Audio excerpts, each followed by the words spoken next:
balasan. Nggak bisa. Makanya niatkan karena Allah Subhanahu wa Ta'ala. Apapun yang kau lakukan. Ya.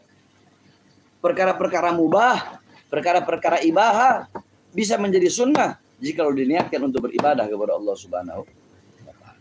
Apalagi perkara-perkara wajib. Niatkan karena Allah agar mendapatkan balasan dari Allah Subhanahu wa Ta'ala. Faman kanat tadi ya, faman kanat hijratuhu. Nah, hijrah di situ Nabi Muhammad memakai lafaz hijrah. Kenapa? Karena jelasin kita orang biar paham. Kenapa Nabi Muhammad memakai lafaz hijrah? Hijrah di situ mewakili amal-amal ibadah yang lain. Karena momen pada saat itu momen hijrah. Makanya Nabi Muhammad pakai kata hijrah. Paham? Ya.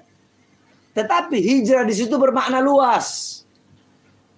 Hijrah di situ mewakili amal-amal ibadah yang lain, yakni al-murad yakni faman kanat hijratu ila Allah rasuli faman kanat salatuhu. Nah, ya yakni faman kanat hijratuhu ila Allah rasuli al-murad faman kanat salatuhu ila Allah wa rasuli faman kanat shadaqatuhu ila Allah wa rasuli faman kana shaumuhu ila Allah wa rasuli faman kana hajjuhu ila Allah wa rasuli faman kana talabu ilmi ila Allah wa rasuli faman kana yu'allimuhu faman kana alamal ilm ila Allah wa rasuli. Nah, jadi hijrah di situ bermakna mewakili amal-amal ibadah yang lain.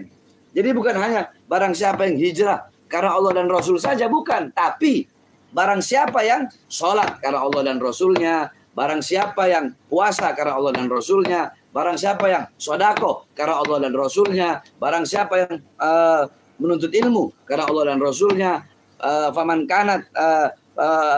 kana yagra'ul Qur'an ilallah rasuli, barang siapa yang membaca Quran karena Allah dan Rasulnya, barang siapa yang zuhud karena Allah dan Rasulnya, barang siapa yang berdakwah karena Allah dan Rasulnya.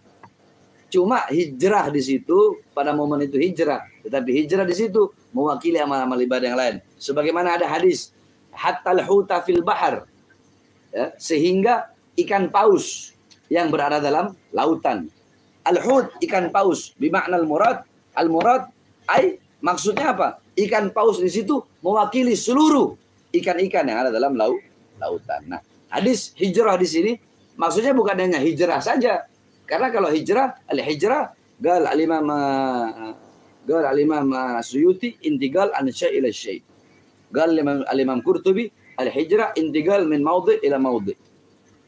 Gal yang Mujahid al-hijrah tarku diyarhum in khafal fitnah wal i'tidari fi dzatillah. Hijrah banyak pendapat. Ada yang bilang hijrah itu berpindah dari sesuatu kepada sesuatu.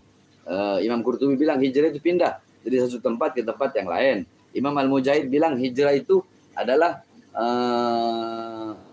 meninggalkan kampung halamannya, rumahnya, tempat lahirnya untuk menghindari fitnah dan kerusakan yang ada di situ. Tetapi sebenar-benarnya makna hijrah adalah sebagaimana disampaikan oleh Rasulullah SAW. Al-muhajir man hajara ila manahallahu anhu. Orang-orang yang berhijrah adalah orang-orang yang meninggalkan apa-apa yang dilarang oleh Allah Subhanahu wa Ta'ala. Ketika ente meninggalkan dosa, perbuatan dosa, maka ente orang yang berhijrah. Ente meninggalkan minuman keras, ente muhajir, ente orang yang berhijrah. Ente meninggalkan zina, ente orang yang berhijrah. Ente meninggalkan mencuri, ente orang yang berhijrah. Ente meninggalkan narkoba, ente orang yang berhijrah. Meninggalkan perbuatan dosa, maka ente disebut muhajir, orang yang berhijrah.